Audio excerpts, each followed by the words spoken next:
Ya, dan untuk mengetahui apa saja hasil dari KTT ke-43 ASEAN, kita akan langsung terhubung dengan rekan kami Happy Guritman langsung dari Balai Sidang Jakarta Convention Center Senayan, Jakarta.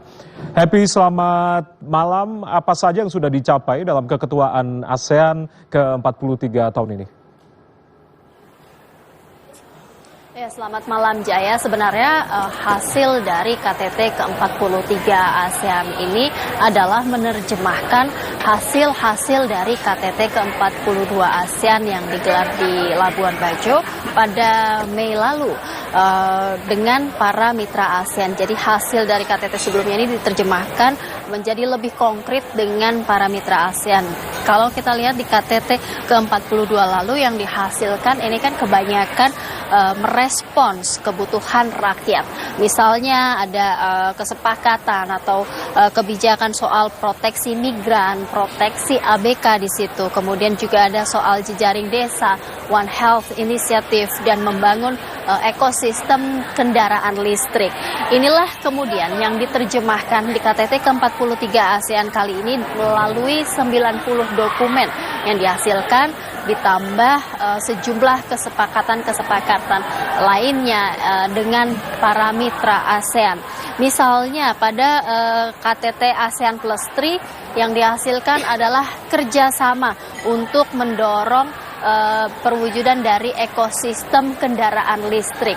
Di situ diatur berbagai hal, misalnya mulai dari bagaimana kemudian ASEAN Plus 3 ini menciptakan standar ekosistem kendaraan listrik dari teknologinya, pelatihan, sertifikasi, ada standar keselamatan di situ, sampai pada pengelolaan limbah baterainya untuk didaur ulang.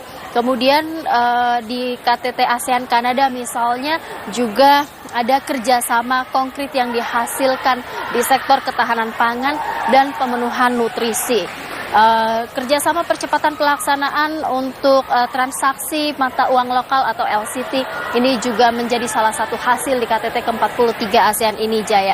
Selain itu ASEAN Outlook on Indo-Pacific yang kemudian juga dikonkretkan melalui forum Indo-Pasifik di rangkaian 3 hari penyelenggaraan KTT ke-43 ASEAN ini juga dilakukan, yang hasilnya adalah 93 proyek di kawasan Indo-Pasifik senilai 38,2 miliar dolar Amerika Serikat dihasilkan, tidak hanya untuk Indonesia tetapi juga antar negara anggota ASEAN dengan negara-negara mitra yang berada di kawasan Indo-Pasifik. Kemudian tadi sempat disampaikan juga oleh Presiden Joko Widodo pada saat penutupan bahwa sebenarnya esensi dari KTT ke-43 ASEAN adalah mengukuhkan kawasan Indo-Pasifik yang stabil, damai, dan inklusif.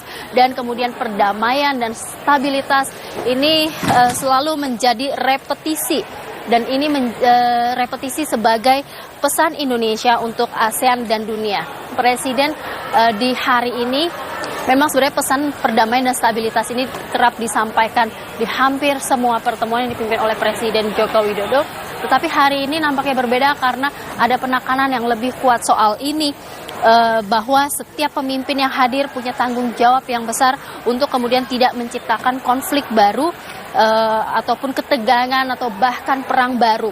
Para pemimpin dunia itu juga punya tanggung jawab untuk bersama-sama menurunkan tensi, mencairkan suasana dan menciptakan ruang dialog agar kawasan kerjasama ASEAN dengan para mitra ini stabil, damai, dan inklusif. Tidak hanya di Indo-Pasifik tapi juga kawasan Hindia, Samudra Hindia.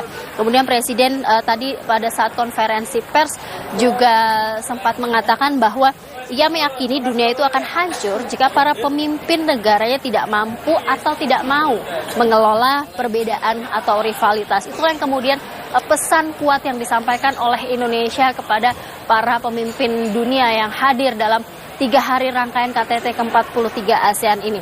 Hasil lain yang juga penting, Jaya, dari KTT ASEAN ini adalah berhasil menyepakati East Asia Summit Leaders Joint Statement atau pernyataan bersama para pemimpin KTT Asia Timur, yang ini kemudian berhasil dicapai setelah melalui proses yang panjang dan sulit, karena Presiden mengatakan prosesnya itu tidak mudah karena terjadi tarik-menarik kepentingan geopolitik yang kental. Namun pada akhirnya konsensus berhasil tercapai dan dalam East Asia Summit Leaders Joint Statement itu semuanya sepakat untuk mendukung ASEAN sebagai pusat pertumbuhan dengan berkomitmen menjaga stabilitas perdamaian kawasan yang agar inklusif seperti itu. Kemudian terkait dengan krisis Myanmar, ASEAN juga akan terus melanjutkan upaya Indonesia selama keketuaan Indonesia dalam 1 tahun ini banyak sekali yang dilakukan.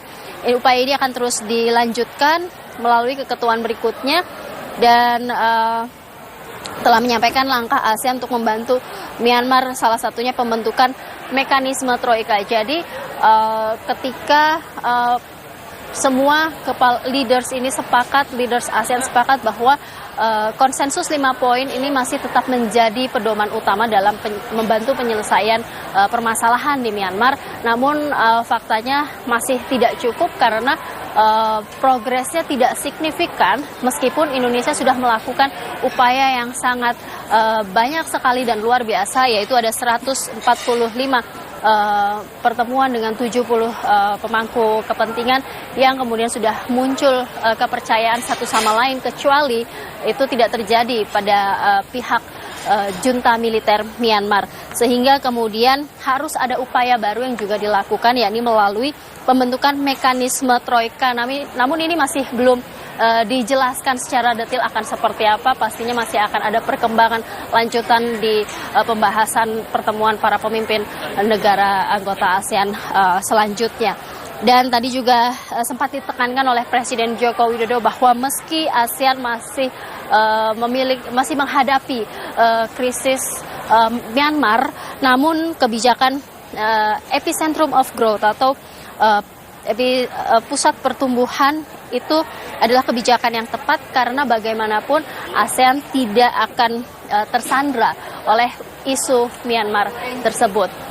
Dan itulah hasil yang berhasil dicapai, tentunya diharapkan ini hasil yang kemudian bisa segera diimplementasikan dari dokumen-dokumen yang sudah diadopsi ini agar visi dan cita-cita ASEAN benar-benar tercapai. Jaya.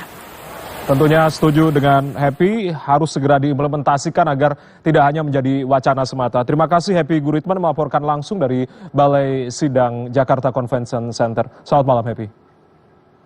Sejumlah informasi penting lain masih akan kami hadirkan usai jeda. Berikut ini tetap